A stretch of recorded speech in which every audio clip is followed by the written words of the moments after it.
even democracy itself. Athena wasn't just a goddess of wisdom. She was a warrior, a ruler, and a force that shaped civilizations. But was she truly wise, or just the ultimate strategist who always got her way? Want more deep dives into legendary gods and goddesses? Subscribe now and uncover the myths and realities of ancient deities. What makes Zeus, the mighty king of the Greek gods, one of the most fascinating figures in mythology? Is it his unparalleled power over the skies, his cunning strategies, or the sheer drama of his endless affairs? While his tales are legendary, there's one story that stands out: the epic battle that earned Zeus his throne, the Titanomachy. This isn't just a story of a god's rise to power, it's a tale of rebellion, alliances, betrayal, and the ultimate struggle between two generations of divine beings. Stay with us as we dive into the myth of the Titanomachy, Zeus's role in overthrowing the Titans, and the secrets that shaped his reign. Before Zeus became the king of the gods, his father, Cronus, ruled the cosmos. Cronus was the youngest of the Titans, a race of primordial deities born of Uranus, the sky, and Gaia, the earth. The Titans were immensely powerful, but also deeply flawed. Cronus had gained power by overthrowing his own father, Uranus, in a brutal act of betrayal. But just as Cronus had betrayed his father, a prophecy loomed over him, warning that one of his own children would overthrow him. To prevent this, Cronus took a horrifying precaution. He swallowed each of his children as they were born, imprisoning them in his stomach for eternity. But Gaia, the ever-watchful mother of the gods, wasn't about to let this happen again. When Rhea, Cronus's wife, gave birth to Zeus, Gaia devised a plan.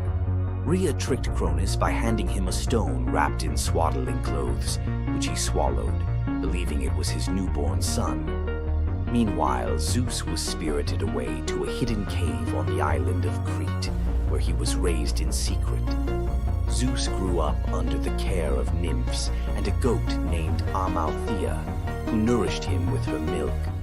As he matured, Zeus learned of his father's tyranny and vowed to free his siblings and challenge Cronus's rule. Zeus couldn't take on Cronus and the Titans alone. He needed allies. His first move was to rescue his siblings trapped inside Cronus. With the help of the goddess Metis, Zeus tricked Cronus into drinking a potion that caused him to vomit up his children: Hestia, Demeter, Hera, Hades, and Poseidon, fully grown and ready for battle. Now united, the 6 Olympian siblings declared war on Cronus and the Titans. But the Titans were powerful, and the war, known as the Titanomachy, would rage for 10 years with no clear victor. Realizing they needed an advantage, Zeus turned to the most unlikely of allies, the Hecatonchires and the Cyclopes. These were monstrous children of Gaia and Uranus, imprisoned in Tartarus by Cronus out of fear of their immense power. The Hecatonchires had 100 hands and unparalleled strength, while the Cyclopes were master craftsmen. Zeus descended into Tartarus, defeated its terrifying guardians, and freed these imprisoned beings. In gratitude, the Cyclopes forged weapons for Zeus and his brothers. Zeus received the thunderbolt, Poseidon the trident, and Hades a helmet of invisibility. With these tools and the raw power of the Hecatonchires, the Olympians finally had the upper hand. The final clash of the Titanomachy was a cosmic spectacle. The Titans, led by Cronus, unleashed their full fury, shaking the very foundations of the universe. Mountains crumbled, seas boiled, and the skies erupted in chaos. But Zeus and his allies were relentless. Zeus hurled his thunderbolts with unerring precision, scorching the battlefield and scattering the Titans' ranks. Poseidon unleashed massive earthquakes, and Hades used his helmet of invisibility to sow confusion among their enemies. The Hecatonchires proved invaluable, hurling massive boulders with their 100 hands, overwhelming the Titans. One by one, the Titans fell, their immense power no match for the combined might of the Olympians and their allies. Cronus was the last to fall. Zeus struck him down with a thunderbolt so powerful that it split the skies. With Cronus's defeat, the Titanomachy was over. With the Titans defeated, Zeus and his siblings faced a choice: what to do with their vanquished foes. In a move both strategic and ruthless, Zeus imprisoned the Titans in Tartarus, deep within the underworld, where they would remain for eternity under the watchful eye of the Hecaton Kyries. Zeus then divided the cosmos with his brothers. He claimed the skies as his domain, Poseidon took the seas, and Hades ruled the underworld. Together, they established the rule of the Olympians, with Zeus as their undisputed king. But the Titanomachy left scars. Gaia, enraged by the imprisonment of her Titan children, gave birth to new monstrous beings to challenge Zeus's reign. Among them was Typhon, a creature so fearsome that even the gods trembled before him. Typhon's battle with Zeus is another story for another day, but it serves as a reminder that power in the ancient world was never secure. Zeus's rise to power marked the beginning of a new era, but his reign was anything but peaceful. While he was the king of the gods, his rule was marked by constant challenges, from rebellious mortals to jealous deities and his own unquenchable desire for love and control. Zeus was both a protector and a tyrant, a figure who inspired awe and fear. His thunderbolts were a symbol of justice, but they were also a tool of destruction. He fathered countless children, both mortal and divine, and his many affairs often sparked conflict among the gods. Yet, despite his flaws, Zeus's rule brought stability to a chaotic world. Under his reign, the gods established order, overseeing the realms of humans and maintaining the delicate balance between earth, sea, and sky. The myth of Zeus and the Titanomachy isn't just a tale of war. It's a story about the cycles of power and rebellion.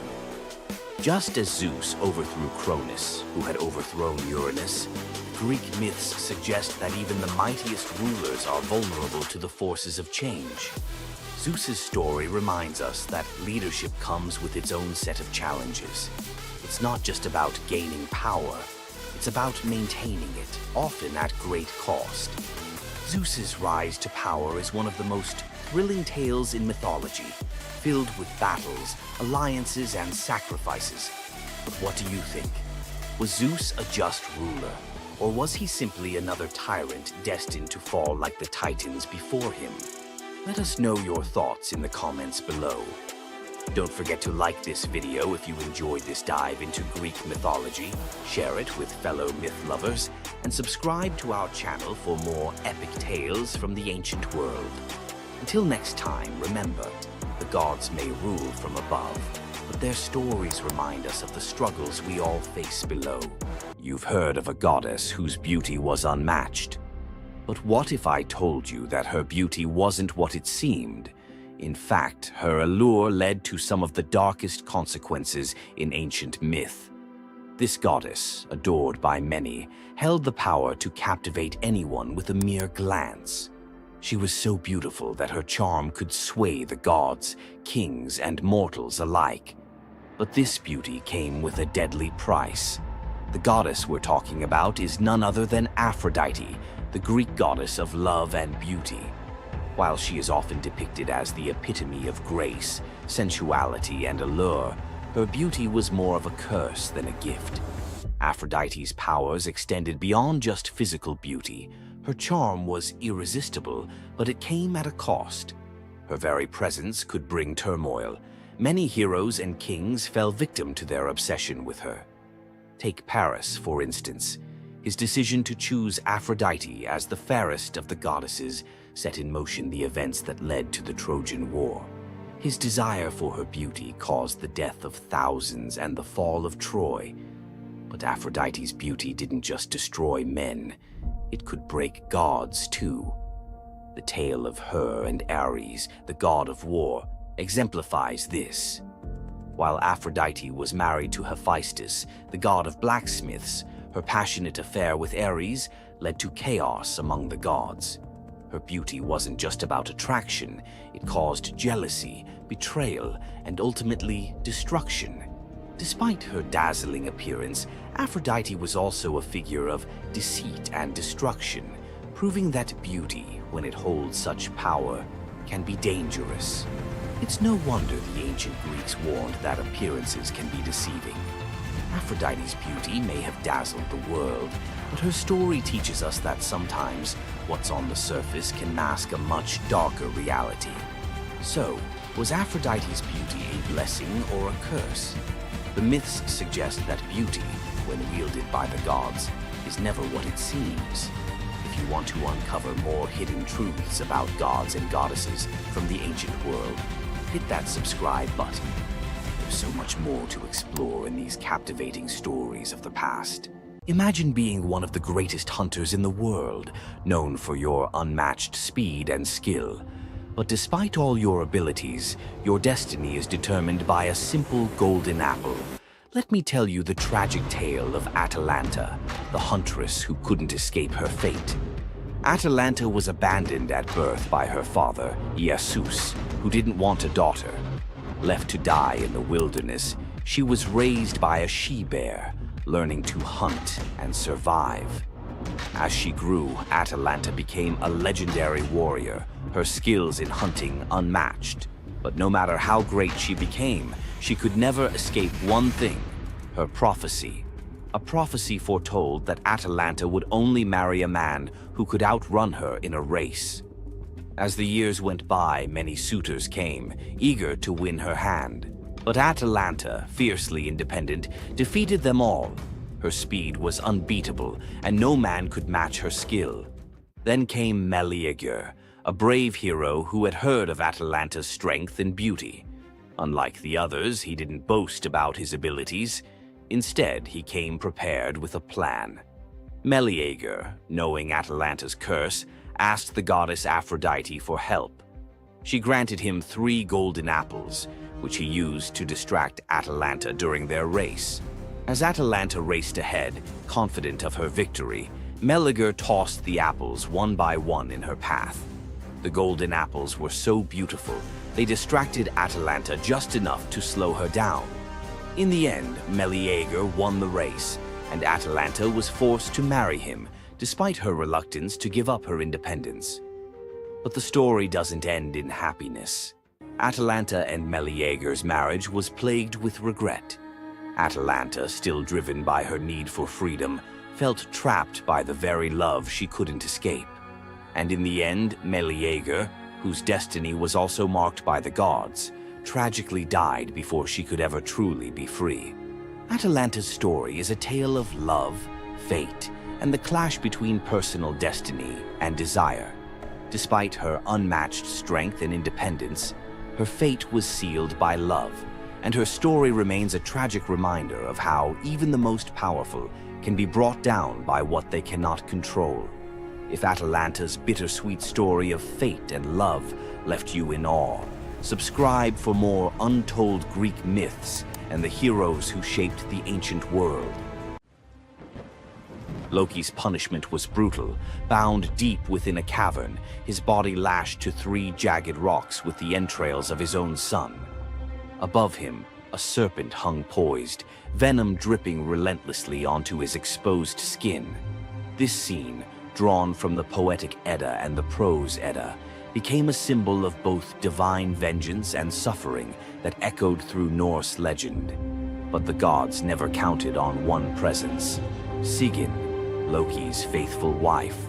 Her hands trembled as she knelt beside him, catching each drop of poison before it could sear his flesh.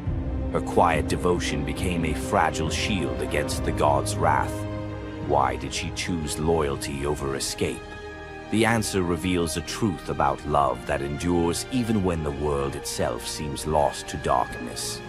Yet before the cavern, before the venom and the silence, there was a betrayal that shook the heart of Asgard. Baldur was the light of Asgard, cherished by gods and mortals alike. His laughter filled the halls, a warmth that even the golden apples of Idun could not rival. When ominous dreams began to trouble him, his mother Frigg, desperate to protect her son, secured oaths from every creature and object in existence never to harm him. All, that is, except the mistletoe, too slight, too innocent to warrant suspicion. Loki saw opportunity in what others dismissed. He fashioned a dart from that fragile branch and sought out Hoder, Baldur's blind brother. "Here," Loki murmured, placing the weapon in Hoder's uncertain grasp, "let me guide your hand." The dart struck its mark. In an instant, Baldur's light was snuffed out, his presence gone from the world. The gods stood in stunned silence, their joy shattered. Loki lingered in the shadows, the faintest smile on his lips, before slipping away unseen. The prose Edda tells us the pyre burned for 9 nights. Baldur's wife, Nanna, overcome with grief, cast herself onto the flames, her spirit entwined with his. The gods heaped treasures upon the funeral bier, Odin's ring Draupnir, Baldur's own ship Hringhorni, to honor him, but no offering could fill the void left behind. The air grew heavy with suspicion. As the smoke twisted skyward, word spread of an old woman whispering to Hoder in the moments before the fatal blow. When Thor forced the truth from a trembling servant, silence fell like a shroud. Loki's name was not spoken, but its weight pressed upon every heart. The gods had tolerated his mischief, his clever lies, even the theft of Sif's hair. But this was different. The poetic Edda names him plainly: Loki, the guileful who brought it about, from which all misfortune came. Odin convened the gods to pass judgment. No mead flowed, no boasts rang out. The All-Father's single eye burned cold as he named Loki Oathbreaker and Kinslayer. Weapons gleamed in restless hands. Even gentle Friar's fingers tightened around his sword. Loki understood the god's fury. He fled Asgard, his mind racing with schemes. As told in the prose Edda, he built a lodge in the mountains, doors on every side, always watching for his pursuers. Still, he could not outrun their vengeance. Odin's gaze found him, even in hiding. When the gods arrived, Loki tried to slip away, transforming into a salmon to evade capture in the river's swift current. But Thor's grip proved stronger than fate. Dragged back through the gates he once helped raise, Loki passed faces twisted with anger and betrayal. The gods' judgment was swift. The path ahead led not to mercy, but to a place where pain and silence waited in the damp and the dark. They forced Loki into the heart of the earth, a cavern where the air pressed cold and heavy, and every sound echoed off stone walls, slick with damp. Water dripped steadily from above, each drop magnifying the hush that settled over the gods as they set to their grim task. The stench of venom lingered, sharp and persistent, mingling with the iron tang of old blood. Odin's single eye caught the flicker of Skadi's movement. A silent nod passed between them, sealing what would come next. 3 massive boulders, freshly gouged with holes, stood ready. The gods had not brought chains or rope. Instead, they made Loki's punishment a reflection of his own chaos. The prose: Edda tells us they transformed one son, Vali, into a wolf who slew his brother, Nari.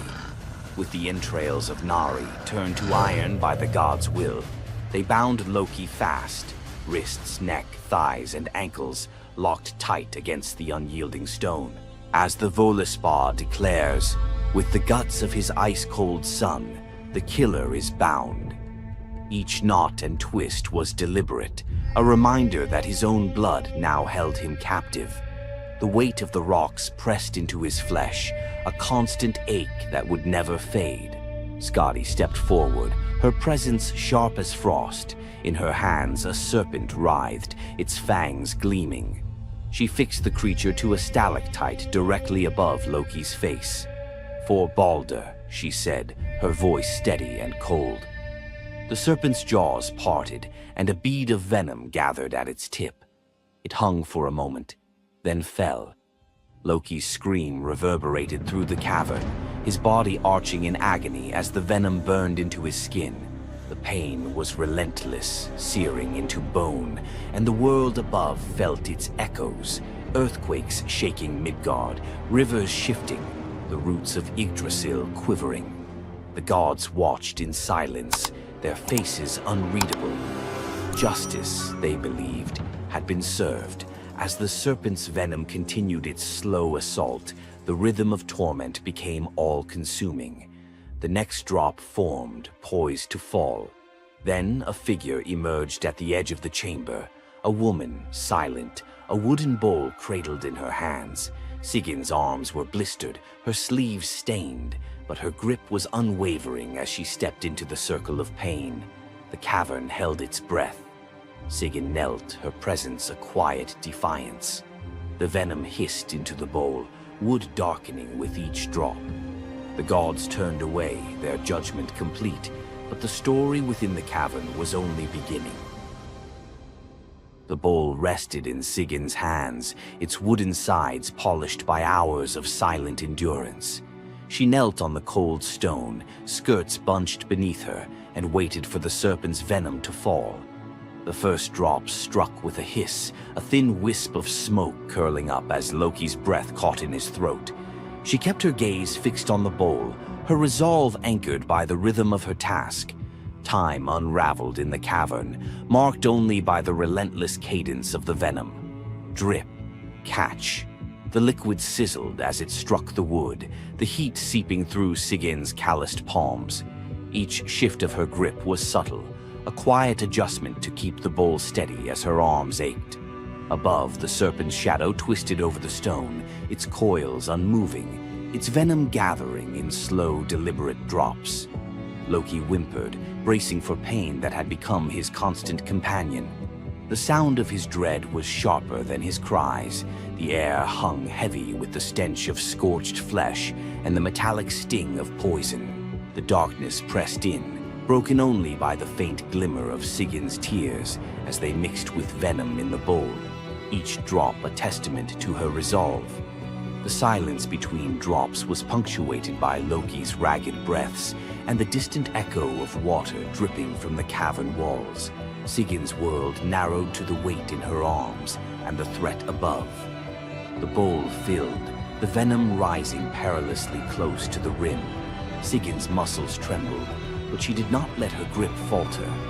When at last the bowl brimmed, she had no choice but to turn away.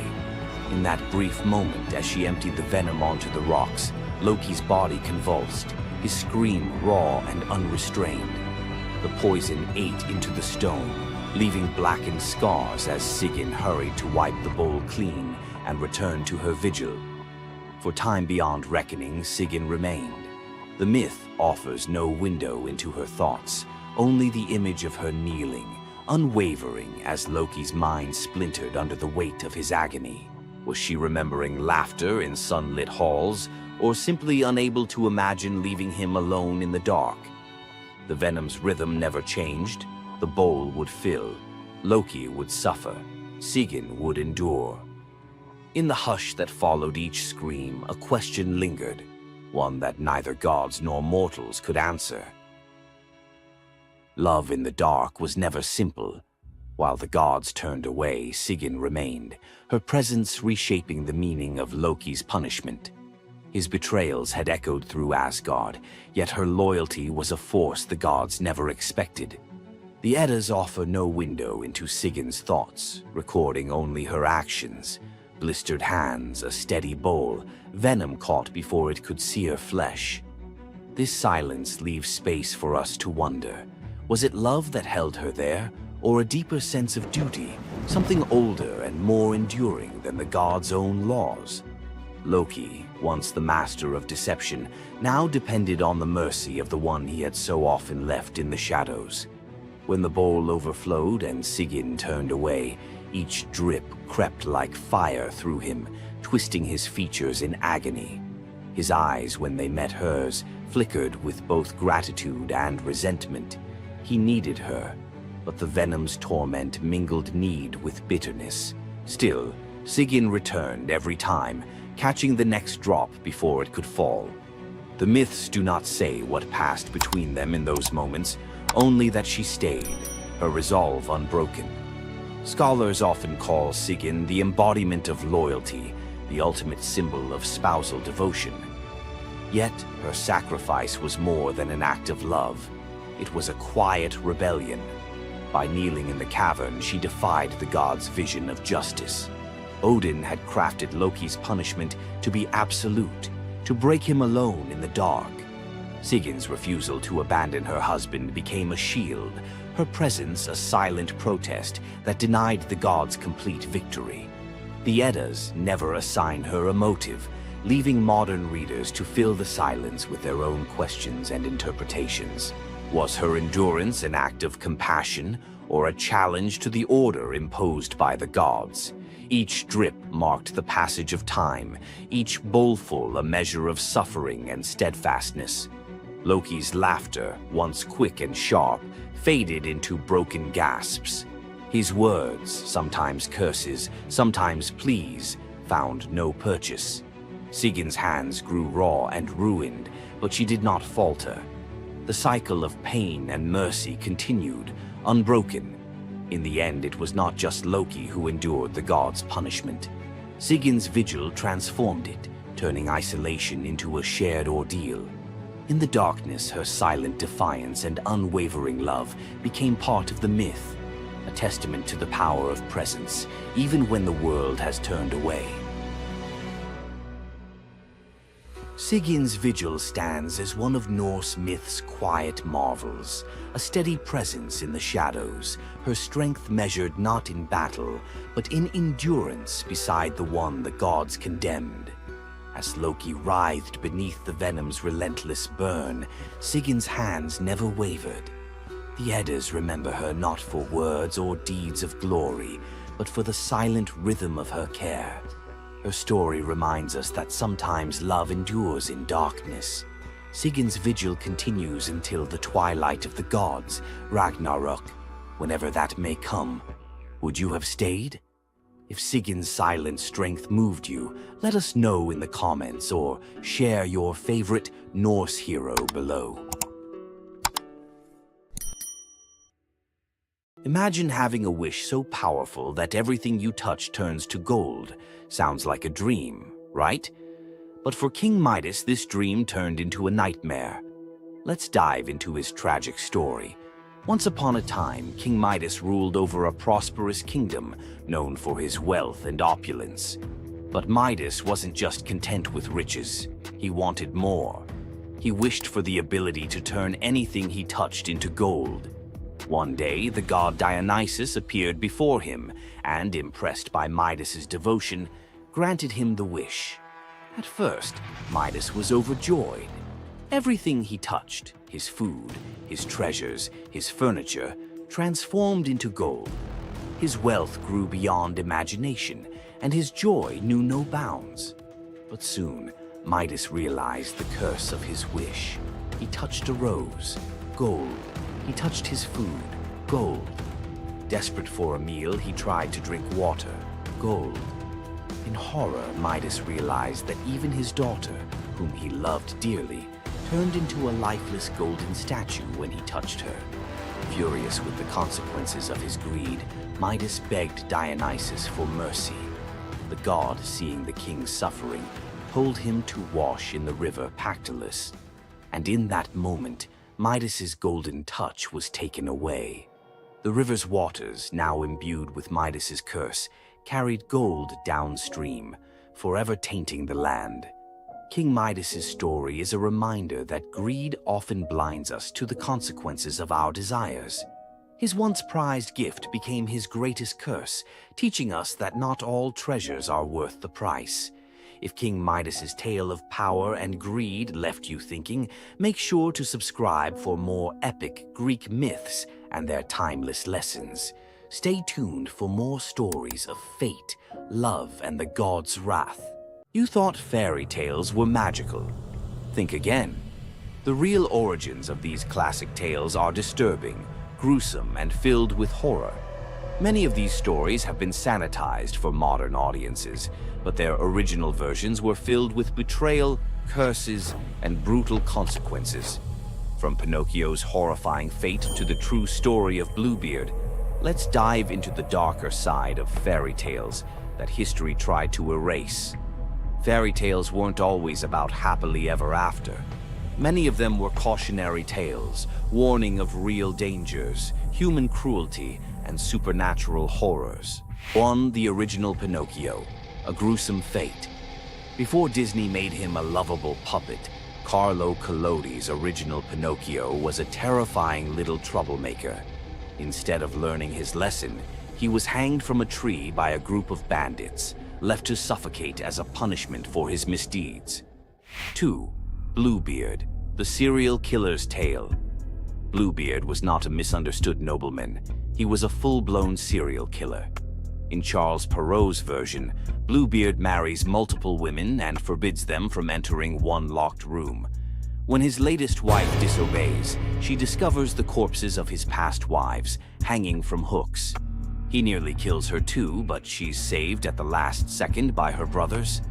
Some believe this gruesome tale was inspired by real-life figures like Gilles de Rais, a nobleman convicted of horrific crimes. 3. The Pied Piper, a tale of mass disappearance.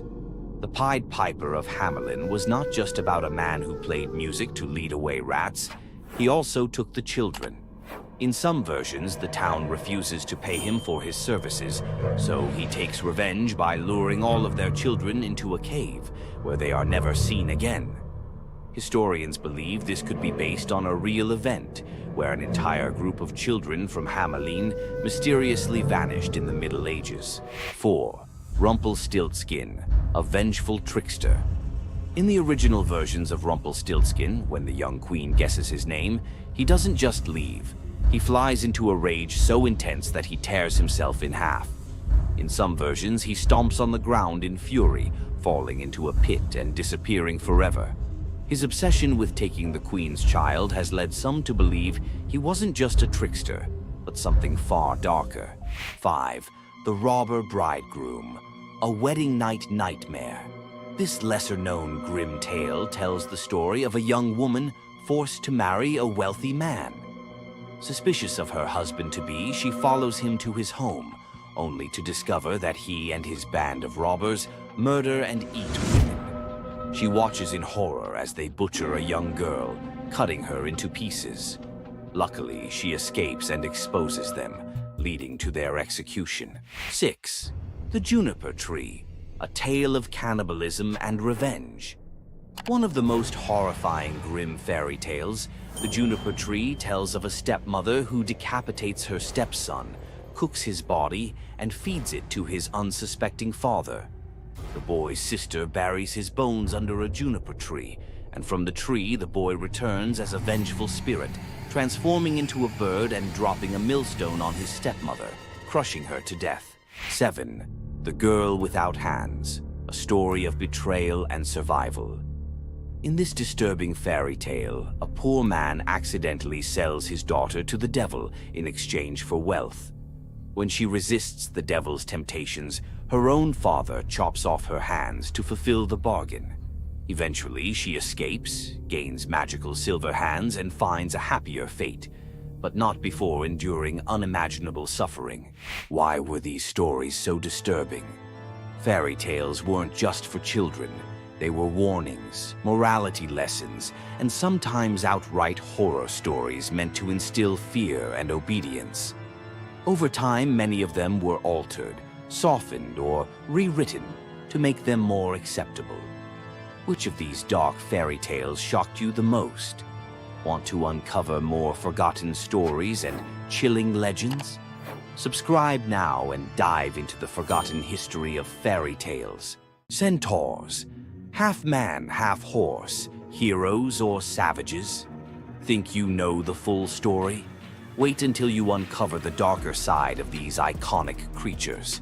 Watch till the end to discover what ancient myths don't tell you about the Centaurs. In Greek mythology, Centaurs were seen as both wild and noble beings. They were often depicted as powerful warriors, famous for their strength and skill in battle. But what if the truth behind them was far more sinister than anyone imagined? While some centaurs, like Chiron, were revered for their wisdom and kindness, many others were violent, uncontrollable creatures. These savage centaurs were known for their drunken brawls and uncontrollable rage. The most infamous event? The Battle of the Lapiths and Centaurs, where they fought against the Lapiths during a wedding feast, leading to a massacre of both men and women. Their brutal behavior was more than just a mythological tale. It symbolized the chaos that could occur when civilization collided with the wild, untamed forces of nature. But why did the Greeks depict centaurs this way? Was it a cautionary tale about the dangers of unchecked power and savagery, or a deeper reflection on humanity's struggle between reason and instinct? The darker truth behind the centaur myth might just hold the key to understanding the wild, primal side of ancient Greek culture. Centaurs are more than just mythical beasts. They represent the conflict within us all. If you're fascinated by the hidden truths of ancient myths, don't forget to subscribe for more dark stories from Greek mythology. Hor, the thunder god, woke up to find his greatest nightmare had come true. Mjolnir, his mighty hammer that could level mountains and control lightning itself, was gone. Without it, the thunder god was powerless, vulnerable, and mocked. The weapon that defined his very identity as protector of Asgard had vanished without a trace. But what happened next would humiliate him more than any defeat in battle. To get his hammer back, Thor would have to do something that went against every fiber of his warrior identity. You won't believe the disguise he ends up in. It all began on what should have been an ordinary morning in Asgard. Picture Thor reaching for the leather grip that had been at his side for countless centuries, his fingers closing around nothing but empty air. The spot where Mjolnir should rest felt cold and wrong, like a missing tooth that your tongue keeps finding. Thor's morning routine, as predictable as sunrise over Asgard's golden halls, shattered in that single moment of realization. The hammer forged by dwarven masters, the weapon that could summon lightning and level mountains, had vanished without so much as a whisper of sound. The initial shock hit Thor like a physical blow. His hand remained suspended in space, still reaching for what wasn't there. Then panic crept in, cold and relentless. He let out a blood-curdling roar of sheer rage, the whole palace trembling. Without Mjolnir, he was powerless, vulnerable, and mocked, stripped of the weapon that made him Asgard's primary defender. The enemies that prowled the borders of the Nine Realms knew about his mighty hammer. They counted on Thor's strength to keep them at bay. Now that strength was gone. Word spread through Asgard's halls faster than wildfire. The other gods gathered in emergency council, their faces grave as they grasped the full scope of the crisis. Odin's ravens had brought no news. The watchmen at the gates had seen nothing. Mjolnir had simply disappeared, as if it had never existed at all. The assembled gods understood what Thor's loss meant for their realm. Asgard stood vulnerable, its greatest protector reduced to a shadow of his former self. Loki stepped forward through the crowd of worried gods, his familiar, cunning smile playing at the corners of his mouth. He offered to investigate the theft using his shape-shifting abilities, volunteering to venture where other gods could not go undetected. The council accepted his proposal immediately, desperate for any lead in their search. Thor watched his brother prepare for the mission, knowing that Loki's success or failure would determine his own fate. Loki first borrowed Freya's magic feathered coat, allowing him to fly in falcon form to Jotunheim without raising alarms. Each dead end pushed Thor deeper into desperation. He imagined facing his enemies defenseless, their laughter echoing as they realized the thunder god carried no thunder. The trail finally led to the most dangerous territory of all, Jotunheim, the realm of the giants. Loki strode into the council chamber with the confident gait of someone who had solved a mystery, but his expression carried an ominous weight. The giant Thrym, lord of the frost giants, had openly boasted about his theft from his massive throne of ice and stone. He had buried Mjolnir 8 leagues beneath the frozen earth of his realm, thrice deeper than any giant's hall, he claimed, placing it where even Thor's strength would be useless. Thrym had what he thought was a simple demand for the Norse gods. He wanted the beautiful goddess Freya as his bride in exchange for the hammer's return. The giant had fixated on her legendary beauty and grace, convinced that possessing both Mjolnir and the goddess of love would make him the most powerful being in all the 9 realms. His arrogance knew no bounds as he described his elaborate wedding plans to Loki, speaking of golden halls and feasts that would last for weeks. Thrym believed the gods had no choice but to accept his terms. When Loki spoke to the council about Thrym's demand, the council fell silent. Freya's reaction shattered the tense quiet that followed Loki's report, causing her rage to break the Brysinger necklace, its gems scattering across the floor in glittering fragments. She declared she would rather throw herself into the deepest ocean than marry the frost giant who dared make such a demand. The gods found themselves trapped in an impossible situation. They could sacrifice one of their most beloved goddesses to a giant's lust, or they could leave Thor permanently weakened and Asgard vulnerable to every enemy that prowled the borders. The council erupted in frantic debate. Some suggested launching a full assault on Jotunheim, but Thrym's fortress was impregnable and his army vast.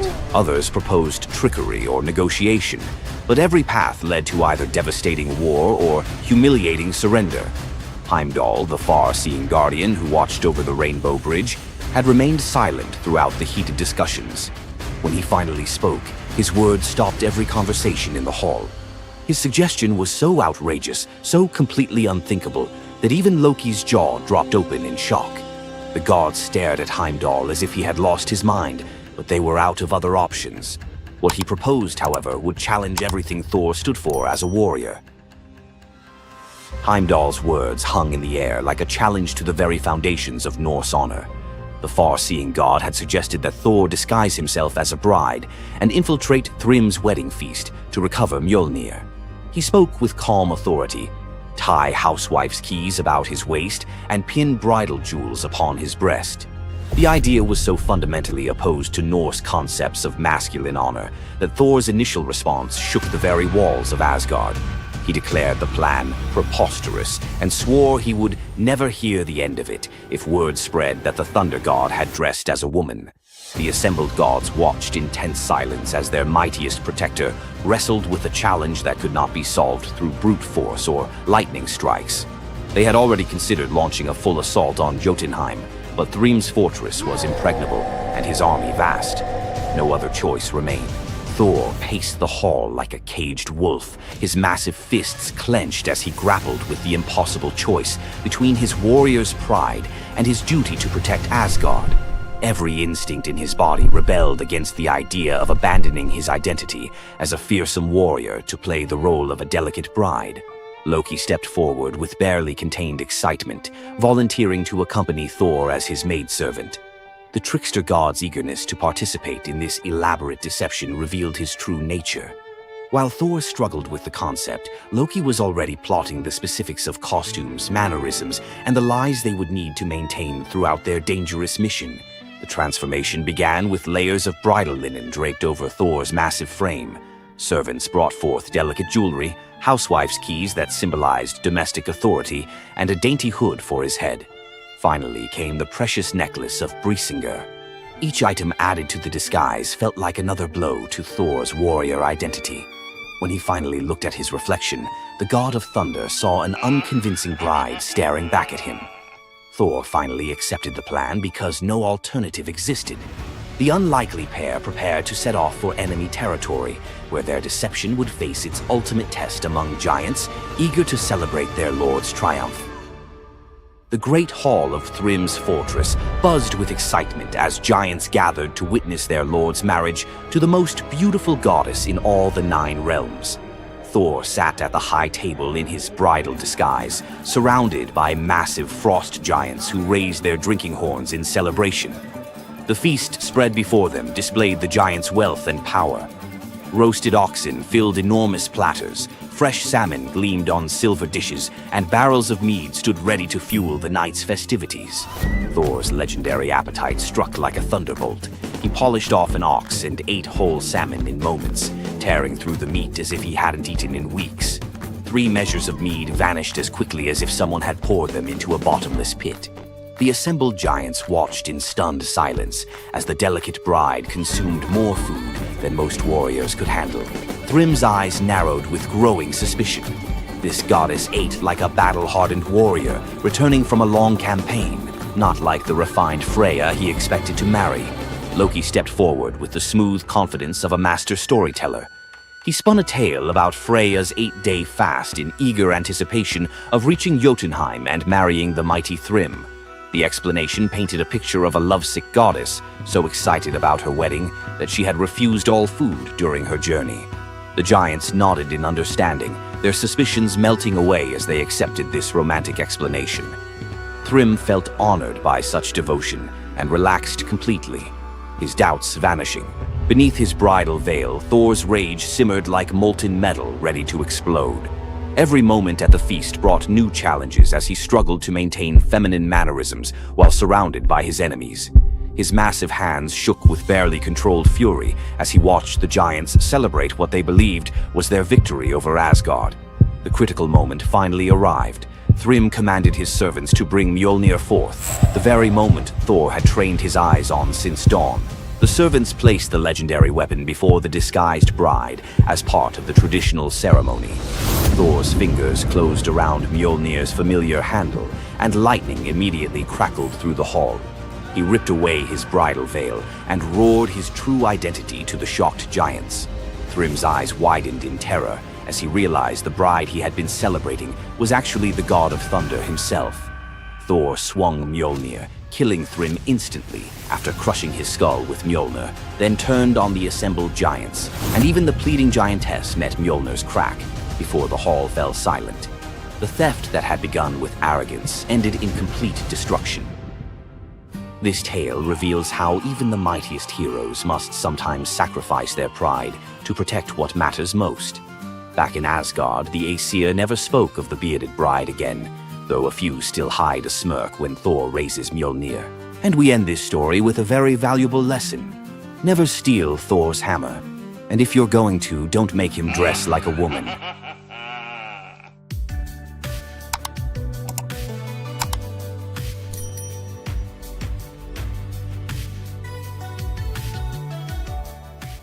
Ever wondered what it would be like to walk through the ancient world and encounter mythical creatures from Greek mythology?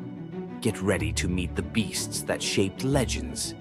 In Greek mythology, creatures were more than just beasts. They were symbols of the forces of nature, God's will, and humanity's struggle with the unknown. From the terrifying Minotaur lurking in the labyrinth to the mesmerizing sirens luring sailors to their doom, these creatures were as captivating as they were dangerous. The mighty Hydra, with its multiple heads that regrew each time they were cut off, was a symbol of unstoppable power. The Cerberus, the three-headed dog guarding the gates of the underworld, represented the barrier between life and death. But not all mythical creatures were monsters. The graceful Pegasus, a winged horse born from the blood of Medusa, symbolizes freedom and the pursuit of the heavens.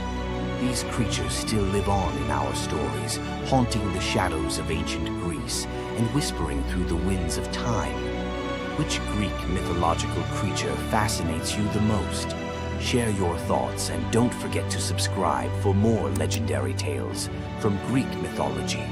What would you do if you gave up everything for love, only to be betrayed by the one you trusted most?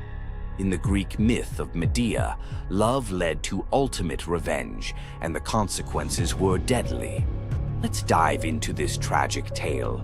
Medea, a sorceress of immense power, fell in love with Jason, the leader of the Argonauts, when he came to her homeland seeking help. Medea, who was deeply in love with him, used her magic to aid him in his quest for the Golden Fleece. She betrayed her own family, murdered her brother, and helped Jason achieve his goal, all out of love for him.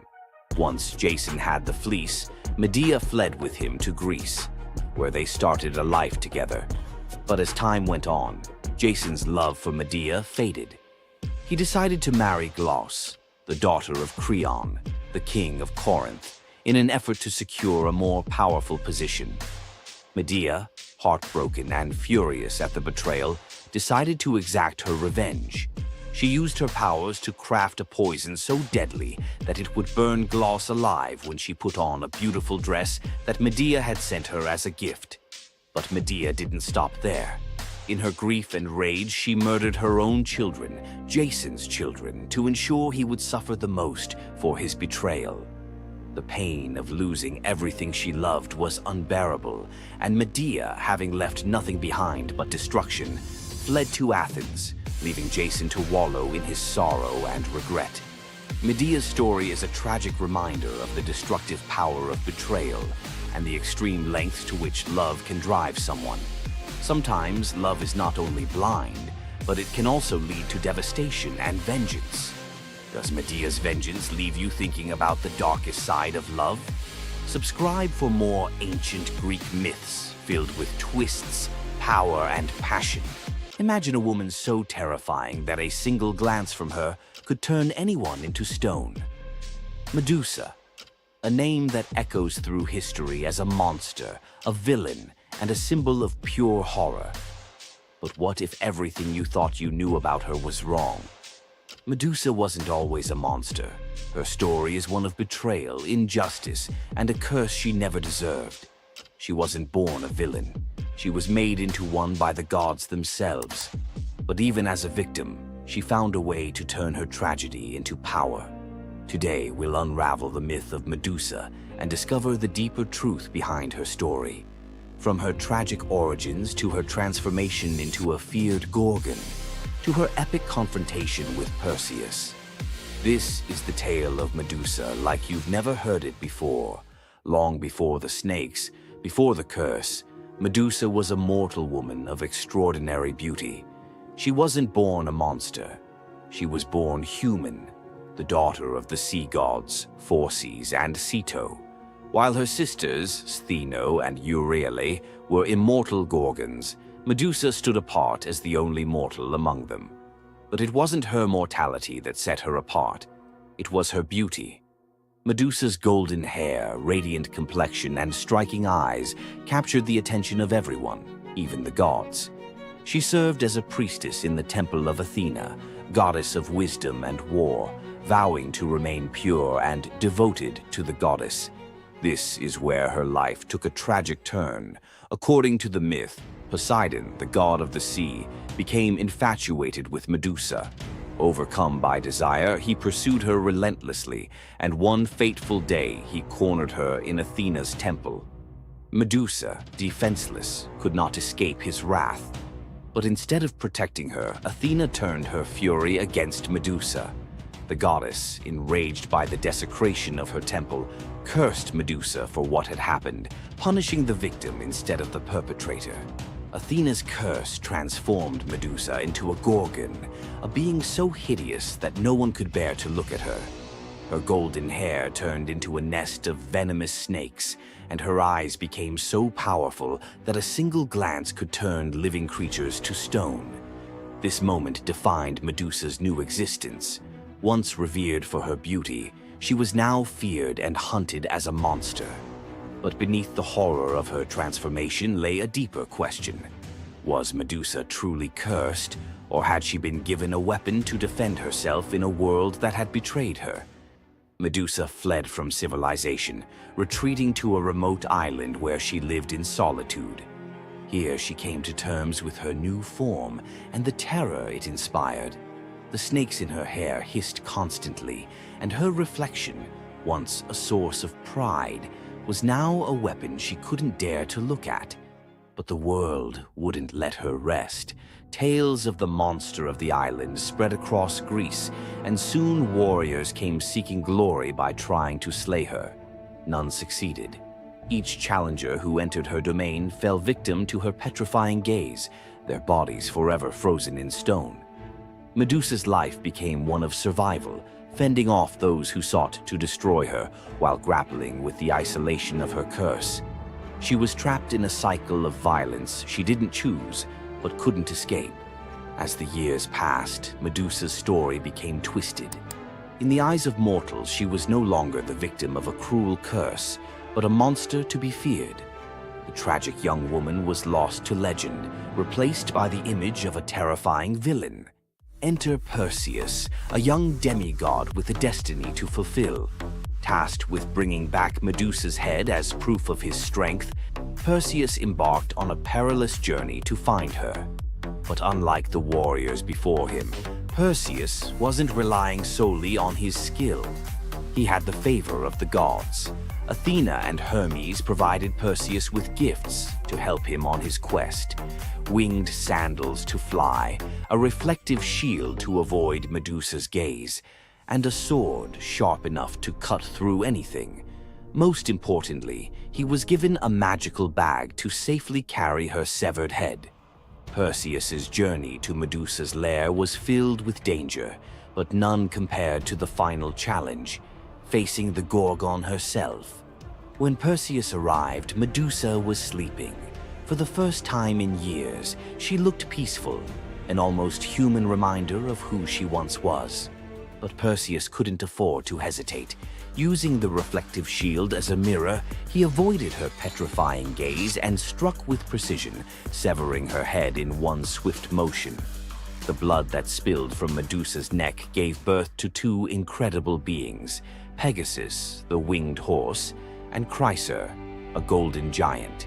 Even in death, Medusa's body produced miracles, a testament to the power she had carried within her.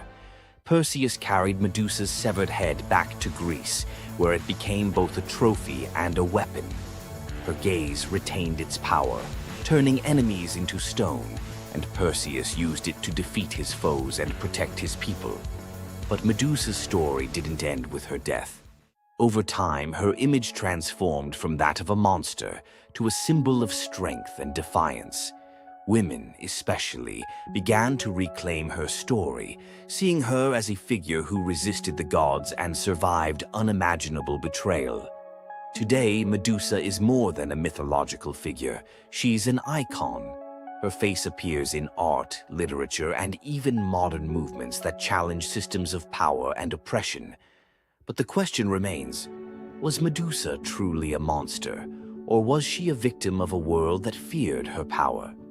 Medusa's story is a reminder that myths are more than just tales of gods and heroes. They're reflections of human nature, of the injustices and triumphs we still see today. So, what do you think? Was Medusa a villain, or was she a misunderstood symbol of resilience?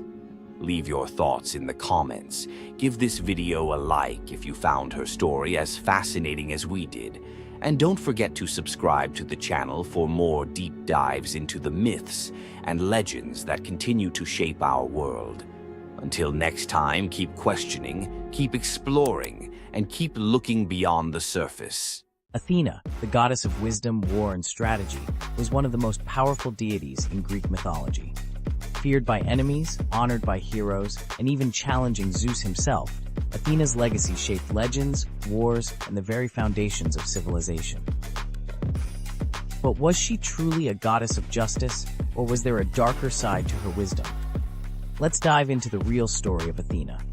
Athena wasn't born like other gods. She burst fully grown from Zeus's head, armed with a spear and shield, a goddess of war and wisdom from the very start.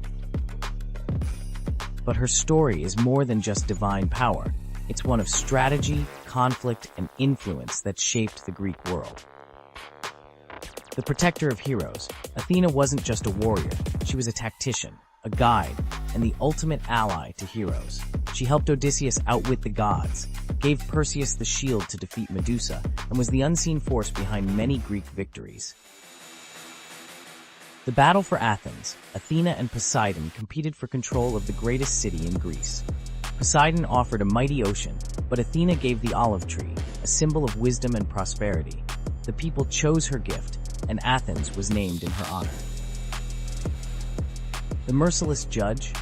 Athena may have been wise, but was she just? When Medusa was assaulted in her temple, Athena didn't punish Poseidon, she punished Medusa, turning her into a monster. Later, she created the first court of law, showing her power wasn't just in battle, it was in justice, law, and politics. Wisdom and war, always balanced. Unlike Ares, the god of chaos and bloodshed,